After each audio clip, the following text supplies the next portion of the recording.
Did you know that St. Luke's University Health Network, based in the Lehigh Valley, Pennsylvania, has been recognized by the U.S. government as the highest performing health system in the United States for quality? You heard right. St. Luke's #1 recognition affirms our status as the top leader among the most respected healthcare providers in the nation, including Houston Methodist and the Mayo Clinic.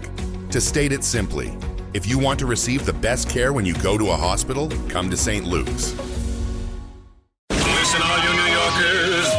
Excuse me, taxi. Okay, man, we're looking around. This is the 77 WABC minicast. We're going to talk to City Council member and former WABC colleague Frank Morano about whether it's a win or not. This is the mayor, Lewis, cut number 2. Yes, I see this as a win, not just for our administration, but for the city of New York.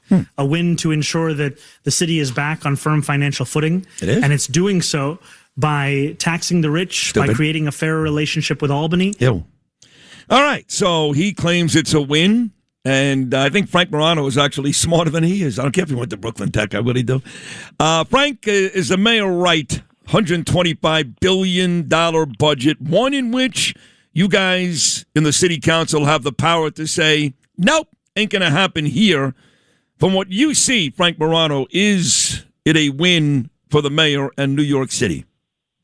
Sid, good morning. First of all, thanks for having me on, and congratulations on the incredible interview with President Trump. Everybody's talking about it literally all over the world, and I don't think people would be surprised if President Trump, when he's with Xi Jinping later, actually were to hand the phone to Xi Jinping to have Xi Jinping call you. That's kind of the level that your show is at right now. It's not crazy. That's not crazy. No, it's not. Yeah. No, if for anybody but Trump, it would be.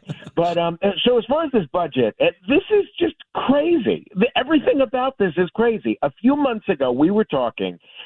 We were told New York City was facing the fiscal equivalent of an event-level extinction event, an asteroid, $12 billion budget hole, property tax hikes, supposedly unavoidable, end-of-the-world rhetoric.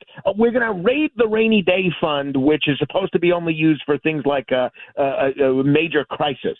And now, suddenly, the property tax hike is gone. The rainy day fund rate is gone. Albany found like magic billions of dollars, and everybody's declaring victory, nobody more so than the mayor. So, first of all, I'm glad homeowners dodged that bullet of a property tax hike because that would have been devastating. But this whole episode raises a ton of questions. It's laughable. The biggest thing New Yorkers need to understand is this.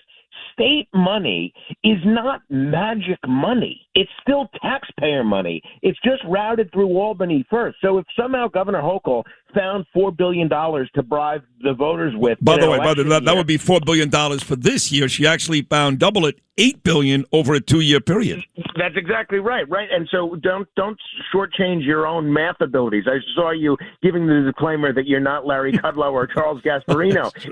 Even Sid Rosenberg knows the difference between $4 billion and $8 billion. But this is crazy. Now, instead of the taxpayers of just New York City getting hosed, the taxpayers of all New York State are subsidizing the lavish spending of New York City. But in all seriousness, I'm not trying to be hyperbolic. Just think about this. And I know, even though you're obviously conservative, you do have a lot of Democrats and independents that listen to you every morning because I hear from them.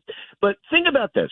We went from a $12 billion crisis to then $7 billion. To then $5 billion in a matter of just weeks, right? It was like Joseph McCarthy constantly changing the number of communists that were in the State Department. And now, apparently, the gap is basically closed. And that tells me this was at least partly a messaging exercise, not a math exercise. This was an attempt to scare politicians and scare the voters into raising taxes. But again, and that's what the mayor proposed to us when he briefed the members of the city council on this a few months ago. He said, if you don't go with this big tax hike for corporations and high income earners, then we're going to have to raise property taxes on everybody. And you wouldn't like that, would you? Wait a second. Is he a moron? Does he realize that when he threatened you with property tax increases, that you, the city council, led by Julie Menin, you have the ability to make it go away? You didn't realize that? Well, I think he thought all the progressives were going to roll over. And lo and behold, even a lot of the progressives weren't eager to give their own constituents a property tax hike. So what I've been saying from the beginning is to you and others is before you threaten property tax hikes, before you drain reserves, which would have had a devastating impact on New York City's credit rating, by the way, before you nickel and dime New Yorkers to death, government has to seriously examine spending. And look, there have been some minor cuts here. They're more kind of rounding errors, honestly, between every agency. We could go much deeper. But what actually closed the gap here? It's not this fiscal wizardry that the mayor's putting in. It's Albany aid, this magic pot of money that Kathy Hochul found, delayed pension payments, by the way, which could put us, which everybody's calling a gimmick, even the Citizens Budget Commission, which is pretty nonpartisan, which could put us in a hole going forward. It's a couple of agency savings, which I'm all for, some targeted cuts, which I'm all for, and then a whole bunch of mini taxes and fees. And that's very different from what we were originally told. So what the mayor's done here is he's really become the boy who cried wolf.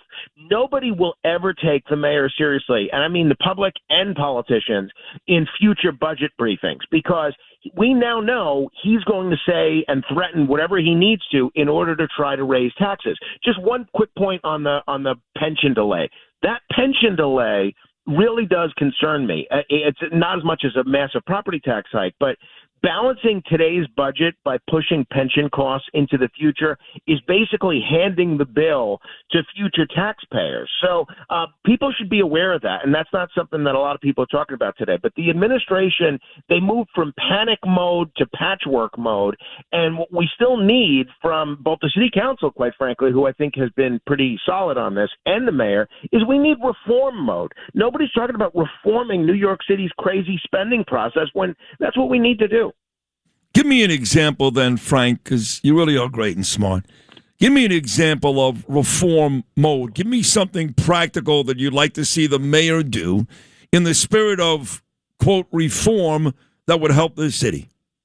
Well, one thing that he actually said during the campaign and his budget director, Sharif Solomon, brought up again during the budget hearings, which I'm actually for, is changing how the property tax systems are evaluated. Now, my constituents in Staten Island are paying a lot more in taxes on a modest one or two family home than the mayor's constituents would be in places like Park Slope and the gentrified areas.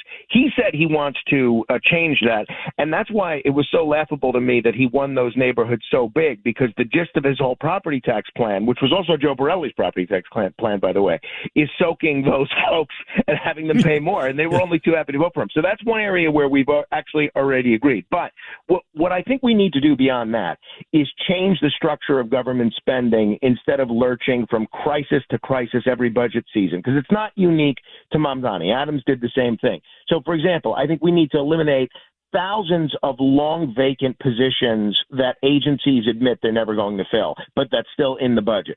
We need to consolidate a whole bunch of duplicative agencies and office space. Everything that says mayor's office of blank could be eliminated because there's already an agency and a city council committee that does that. Procurement reform, number one. The city is dramatically overpaying contractors on everything. A lot of these contracts, no bid contracts, by the way, and that's taxpayer money. There's a disaster going on in the city when it comes to overtime controls and audits. We have a new controller. He's a liberal Democrat, but he seems like a smart guy and an honest guy, much better than Brad Lander. I'm hoping he does something about that. We need to totally streamline our city technology systems. So many of our systems are running straight out of the 1990s.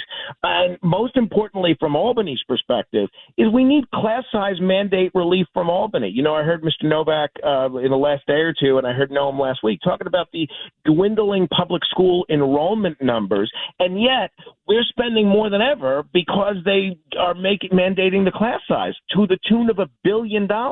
So the bottom line, I think, Sid, is we need to review programs that keep growing every year without measurable results. I think when John Catsimatidis ran for mayor in 2013, that was actually one of the things that he talks about. But we need to audit all this underused real estate in New York City and leased office space, especially with more and more city workers working remotely or at least having the ability to work remotely. We have a crazy situation of this massive government that seems to perpetuate itself in perpetuity. Irrespective of what money is coming in, it still keeps growing and growing and growing. You know, the mayor said he wanted a rent freeze. He wanted to, or limit it to 1.5% this year. What if we went along with that, as long as we only limited the growth of government spending to 1.5%? And I'm only talking about discretionary government spending. I'm not even talking about things like pension payments and things like that. We are out of control, and nobody is talking about a broad reform of the system, which is what we need. Reform mode means focusing on long-term savings, not temporary gimmicks. Long-term, ideally recurring savings. 77 WABC and Bergen Newbridge Medical Center honor the life of legendary broadcaster and our friend, Ernie Anastas. Hi, it's Ernie Anastas. You know, your thoughts can affect how you feel. Bergen Newbridge Medical Center is the largest hospital in New Jersey, providing comprehensive, equitable, compassionate, and high-quality emergency inpatient and outpatient medical care, plus mental health services and substance use disorder treatment. The Bergen Newbridge team can address your total health needs in one convenient location. Call 201-225-7130 for an appointment or newbridgehealth.org.